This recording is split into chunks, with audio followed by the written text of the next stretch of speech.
Hello guys, welcome back to my channel Navruchi vlogs.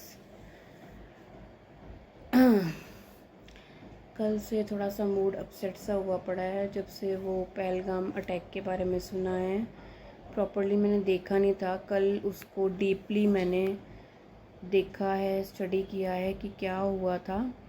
और देखने के बाद इतना मूड अपसेट है कल से, और सुबह से मैं वही रील्स, वही बार बार वीडियोस देख रही हूँ और सोच रही हूँ कि मतलब कैसे हो सकता है ये, मतलब क्या हुआ समझ ही नहीं आया। एक जो है वीडियो वो बार बार रिपीट हो रही है,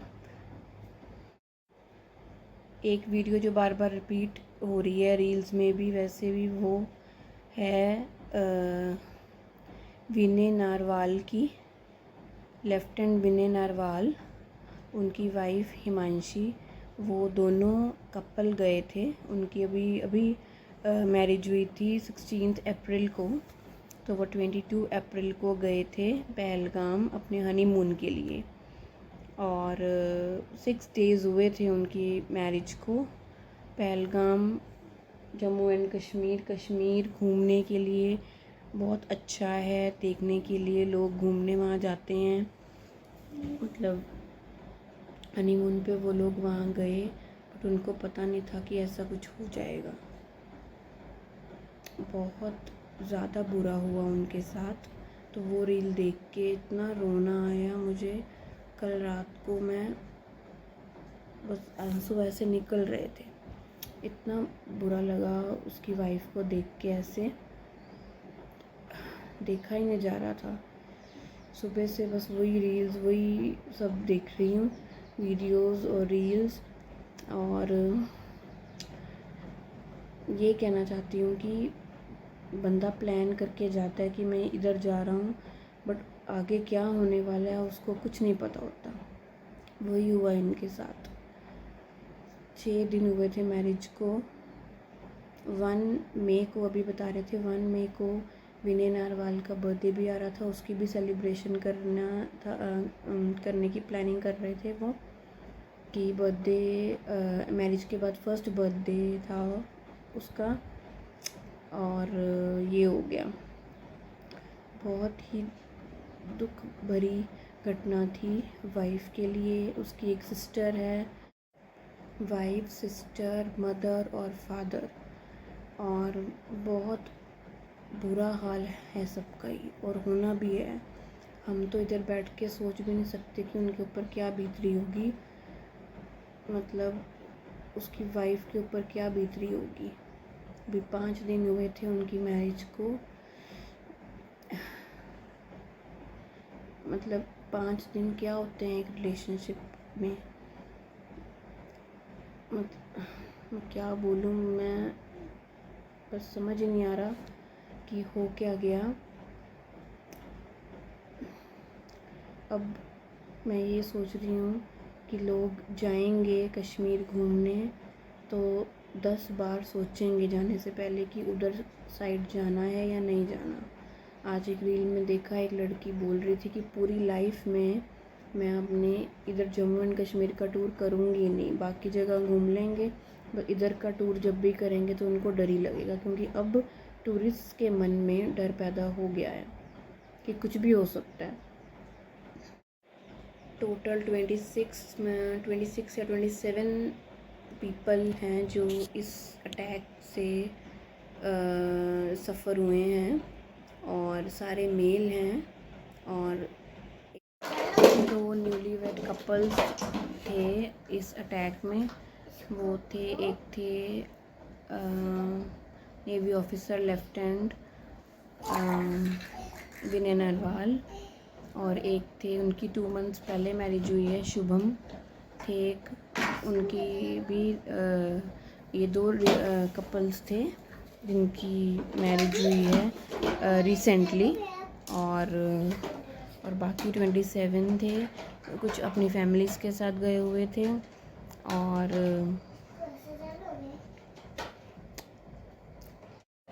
हे गाइस, कल मैं थोड़ा इमोशनल हो गई थी तो आगे वीडियोस नहीं बना पाई, और कल से मैं यही सब देख रही हूँ और इतना बुरा लग रहा है देख के सब कुछ। सबकी फैमिलीज़ इतना रो रही हैं, देखा ही नहीं जा रहा बिल्कुल भी। और जिसके ऊपर वो बीत रही होगी तो कैसा लगता होगा उनको। मतलब कैसी ज़िंदगी, कैसा मतलब माहौल आ गया है हमारे सामने कि कोई भी किसी को मार के चला जाता है और कुछ भी नहीं कर रहा, कोई गवर्नमेंट कुछ भी नहीं कर रही। आपका कोई रिलीजन पूछता है, हिंदू हो या मुसलमान, हिंदू हो तो गोली मार दी, ये क्या बात हुई। तो थोड़ा सा गवर्नमेंट को सोचना चाहिए, स्ट्रिक्ट एक्शन लेना चाहिए। मोदी जी ने तो बोल दिया कि सब यहाँ से निकलो, शिफ्ट कर रहे हैं पाकिस्तान में इसको, बट उससे क्या होगा। सब कुछ उनका बंद कर रहे हैं, उससे भी कुछ नहीं होगा। But strict actions against terrorist लेना चाहिए। ये मतलब अब आपको टेररिस्ट को पकड़ना है, मेन हमारा मुद्दा ये रह गया है। क्योंकि वैसे तो कुछ भी कर लो उसका कोई वो नहीं है, मेन टेररिस्ट को पकड़ो और उनको सज़ा दो प्रॉपर। 2-3 कपल्स की और वीडियोस देखी जो कि उस अटैक, पहलगाम अटैक जो हुआ है, टेररिस्ट अटैक से कुछ मिनट पहले ही वहाँ से निकल गए थे। उन्होंने भी वीडियोस डाली हैं। अंकल वो सेफली घर पहुँच गए हैं, थैंक गॉड।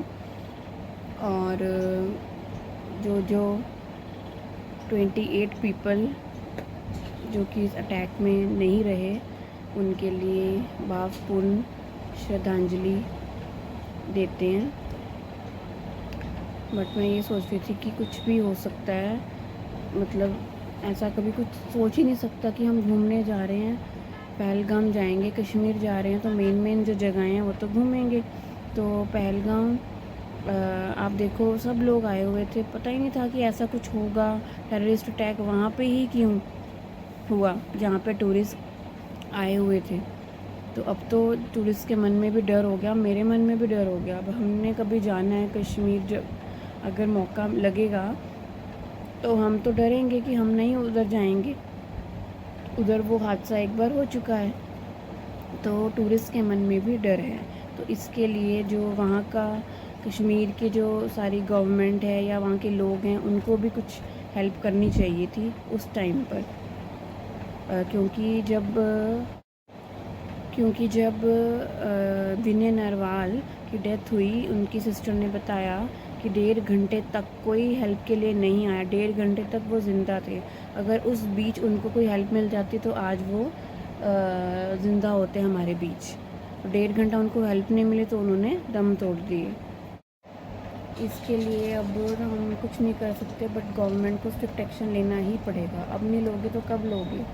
ये रील्स आती रहेंगी, 10 दिन चलेंगी, 15 दिन, कैंडल मार्च हो गई, ये हो गया, वो हो गया, बट कोई भी स्ट्रिक्ट एक्शन नहीं लिया जाएगा। मुझे तो इस बार भी यही लगता है कि कुछ नहीं होगा। कोई टेररिस्ट पकड़ा नहीं जाता, इनसे कभी नहीं होता, बस इनकी बातें ही रह गई हैं, ये कर लो वो कर लो। 10 दिन ये रीलें चलेंगी, वीडियोज़ आएंगी, कैंडल मार्चेस कर दी, उनको वहाँ भेज दिया, पानी बंद कर दिया, ये कर देंगे।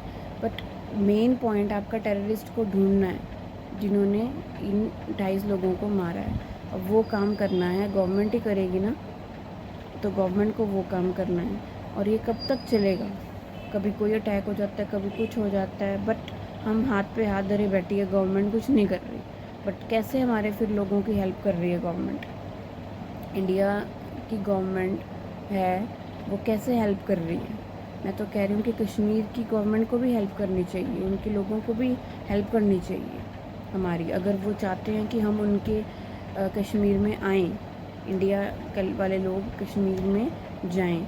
तो एट द एंड मैं ये बोलना चाहूँगी कि उन सब 28 लोगों के लिए जो हमारे बीच नहीं रहे, may their soul rest in peace. और उनके जो फैमिली मेम्बर्स हैं, किनकी वाइफ्स हैं, उनकी सिस्टर्स हैं, उनकी मदर्स हैं, फादर्स हैं, तो उन सबको बोलना चाहूँगी कि आप हिम्मत रखिए और हिम्मत से काम लीजिए। बट बहुत मुश्किल है ये कहना, बहुत आसान होगा हमारे लिए ये कहना, और आपके लिए बहुत मुश्किल होगा उस बात को।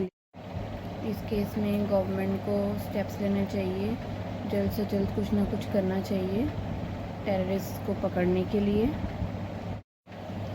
ये जब कुछ भी हुआ है इससे किसी को कोई फ़र्क नहीं पड़ता, थोड़े दिन सबको दुख होगा, बट असली दुख उन 28 लोगों के फैमिली मेम्बर्स को हुआ है। उनके दिल पर क्या बीत रही है हम में से कोई भी समझ नहीं सकता। जिसके ऊपर वो चीज़ आती है उसको ही पता है कि उस टाइम वो किस प्रॉब्लम में है या किस दर्द में है। सो प्लीज़ मैं गवर्नमेंट को रिक्वेस्ट करूँगी कि प्लीज़ जल्दी से जल्दी स्टेप्स लीजिए कुछ। Please like and share this video, ज़्यादा से ज़्यादा इसको शेयर कीजिए।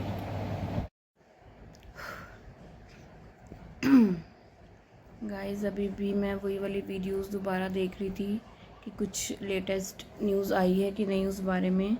शुभम द्विवेदी जिनकी मैरिज 2 महीने पहले हुई थी, उनकी वाइफ अशान्या, आई थिंक सो उनका नाम है अशान्या, उन्होंने बताया कि कोई अभी तक कार्रवाई नहीं हुई है। हफ्ता हो गया इस बात को, हफ्ते से ज़्यादा हो गया इस बात को, हफ्ता हुआ है इस बात को, पर कोई भी अभी कार्रवाई स्टार्ट नहीं की है।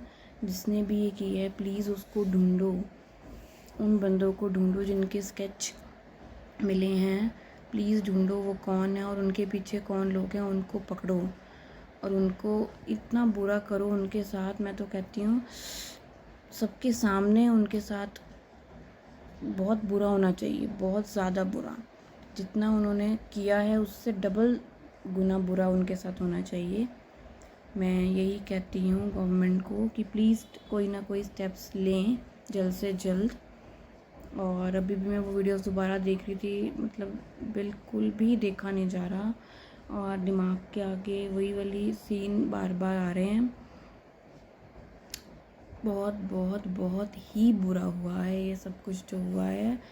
मतलब कोई, मतलब मैं तो अभी तक ये सोचती हूँ कि लोग घूमने जाते हैं और क्या से क्या हो जाता है। आप रिलीजन पूछ रहे हो और उसके बाद सीधा गोली मार रहे हो, मतलब क्या है ये। मुझे लगता है कि जो कश्मीर के लोग हैं, कोई कह रहा है कश्मीर के लोगों ने हेल्प की है, मुझे नहीं लगता उन्होंने कोई हेल्प की है। बिकॉज़ विनय नारवाल, जो कि विनय नारवाल हैं, नेवी ऑफिसर विनय नारवाल की वाइफ, विनय नारवाल जो कि नेवी ऑफिसर थे, उनका कल बर्थडे होता है 1 मई को। मैरिज के बाद उनका फर्स्ट बर्थडे है, तो बंदा कितनी प्लानिंग करता है। और वैसे भी वो नेवी ऑफिसर थे, तो उन्हें बताया है कि वो छुट्टी लेके आए हुए थे। पहले उनकी सगाई हुई, आई थिंक सो 12 को सगाई हुई, फिर मैरिज हुई, उसके बाद उनकी मैरिज हुई, फिर उसके बाद वो कहीं और गए, उसके बाद फिर वो जम्मू एंड कश्मीर घूमने गए। मतलब मैरिज के बाद घर वालों को सिर्फ 4-5 दिनों का ही बीच में वो मिला उनके साथ टाइम स्पेंड करने का, और जम्मू एंड कश्मीर घूमने चले गए। और ये नहीं पता था कि वहाँ से वापस ऐसे आएंगे कि आ ही नहीं पाएंगे वो वापस। मतलब बंदा सोच नहीं सकता जो। और मतलब उनका क्या कसूर था, मैं अभी तक ये सोच रही हूँ। इतने इनोसेंट लोग, उनका कोई कसूर नहीं था। आप रिलीजन पूछ रहे हो और मार रहे हो, रिलीजन पूछ रहे हो और मार रहे हो, मतलब हद हो गई है यार। अब तो बात ना, ये पानी सिर से ऊपर चला गया वैसे वाली बात हो गई है। पर गवर्नमेंट कुछ कर ही नहीं रही है। अभी भी हफ्ता हो गया, कुछ है ही नहीं न्यूज़। अभी 10 दिन 20 दिन और चलेगा, उसके बाद बंद न्यूज़। ऐसा नहीं होना चाहिए प्लीज़। उनकी और बढ़ेगा वो चीज़, आतंकवाद और बढ़ेगा इन चीज़ों से, अगर आप अभी भी नहीं रोकोगे तो प्लीज़ इसको रोको। एक आह भरी होगी हमने न सुनी होगी, जाते जाते तुमने आवाज तो दी होगी।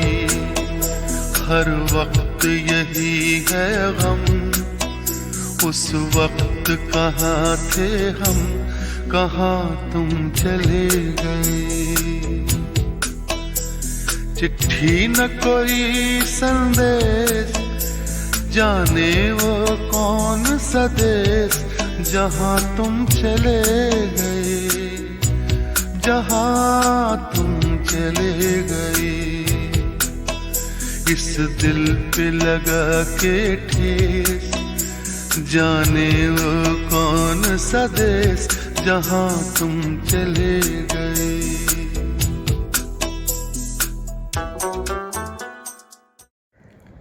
हे गाइस, जो अभी अभी आपने वीडियोस देखी हैं वो मैंने 10 डेज़ पहले बनाई थी। अभी तक व्लॉग मैंने डाला नहीं है, मुझे टाइम नहीं लगा, पर वीडियोस बनाई मैंने रखी हुई थी कि मैं ऐसे जब मैंने देखा कि ऐसे पहलगाम पे अटैक हुआ है, इतने लोग मरे हैं, तो मैंने कहा चलो इसके ऊपर कोई व्लॉग बनाते हैं। तो मैंने वीडियोस बना के रख ली थी और उसके बाद मुझे लगा कि गवर्नमेंट कोई स्टेप नहीं लेगी, बट उसके आजकल के दिनों में जैसे हम देख रहे हैं कि गवर्नमेंट ने स्टेप लिया, ऑपरेशन सिंदूर स्टार्ट किया गया। ऑपरेशन सिंदूर स्टार्ट किया गया और इंडिया और पाकिस्तान के बीच में फ़ाइटिंग शुरू हो गई। सबके ऊपर अटैक हुए, पाकिस्तान के ऊपर भी अटैक हुए हैं, इंडिया के ऊपर भी अटैक हुए हैं, ब्लैकआउट्स हुए हैं, कई जगहों पर काफ़ी ब्लैकआउट्स किए गए हैं और स्कूल्स में हॉलीडेज़ करी हैं। इस मतलब इसका जो चल रहा था, उसके बाद रिसेंटली एक न्यूज़ आती है कि सब कुछ ठीक हो गया इंडिया और पाकिस्तान के बीच में and they are ready to cease fire. और उसके बाद सब खुश हो जाते हैं सर। और उसके बाद आती है एक नोटिस ऐसे कि नहीं, उन्होंने डिक्लेयर नहीं किया, उन्होंने डिसमिस कर दिया सीज़ फायर को पाकिस्तान ने। वो दे आर नॉट मतलब वो मान नहीं रहे उसको, सीज़ फायर को वो मान नहीं रहे, तो उन्होंने रद्द कर दिया उस चीज़ को। तो अब पता नहीं क्या हो रहा है, मतलब ये सिस्टम ऐसे चल रहा है। तो अभी येस और नो की पोजीशन चल रही है। हाँ, मतलब हो भी सकती है, लड़ाई होगी नहीं होएगी, क्या होएगा, अभी कुछ सिचुएशन नहीं है, अभी डामाडोल सिचुएशन लग रही है। और मैं ये कहना चाहती हूँ कि अगर लड़ाई हुई भी तो उसका असर आम पब्लिक पे भी पड़ रहा है, दोनों साइड नुकसान होगा। तो इसका कोई उनको निकालना चाहिए प्रॉपर सॉल्यूशन। अगर आप ऐसे लड़ रहे हो तो दोनों तरफ से कोई प्रॉपर सॉल्यूशन नहीं निकल रहा। मेन टेररिस्ट्स को पकड़ना है, वो नहीं आप कर रहे। लड़के क्या हो जाएगा, लड़ोगे, वो लड़ेंगे, हम लड़ेंगे, फिर से वही अटैक्स शुरू हो जाएंगे। जो हमारे जनरल पब्लिक है उसको कितना नुकसान हो रहा है, स्कूल्स नहीं जा पा रहे बच्चे, तो बहुत मुश्किल हो रही है, ब्लैकआउट्स करने पड़ रहे हैं। तो उस वजह से उसका इस चीज़ का भी प्रॉपर सॉल्यूशन नहीं मिल रहा। लड़ाई करके भी कोई प्रॉपर सॉल्यूशन ना मिले, उसका भी क्या फ़ायदा। तो अब देखते हैं क्या सिचुएशन बनती है। तब तक मैं इस व्लॉग को यहीं पे एंड करती हूँ, ये जो चल रहा है व्लॉग। और अपने व्यूज़, जो भी लोग देखेंगे इसको, प्लीज़ लाइक कीजिए अगर वीडियो अच्छी लग रही है, और इस पे व्यूज़ कि आप क्या सोचते हैं इस बारे में, प्लीज़ अपने व्यूज़ भेजिए प्लीज़। जो भी व्यूज़ मैं देखती हूँ बहुत होते हैं मेरी वीडियोस पर, बट कोई भेजता नहीं, कमेंट नहीं करता कोई कि कैसी लग रही है वीडियो। प्लीज़ लाइक कीजिए, और अगर आपको वीडियो अच्छी लगी तो प्लीज़ सब्सक्राइब कीजिए चैनल, कमेंट कीजिए कि कैसी वीडियोस लगती हैं आपको और कैसी वीडियोस देखना चाहते हो। प्लीज़ इस वीडियो पे तो ज़रूर आपके कमेंट्स मैं पढ़ना चाहूँगी। जो भी देख रहे हैं मैं उनको बोलना चाहूँगी, रिक्वेस्ट है मेरी कि प्लीज़ कमेंट।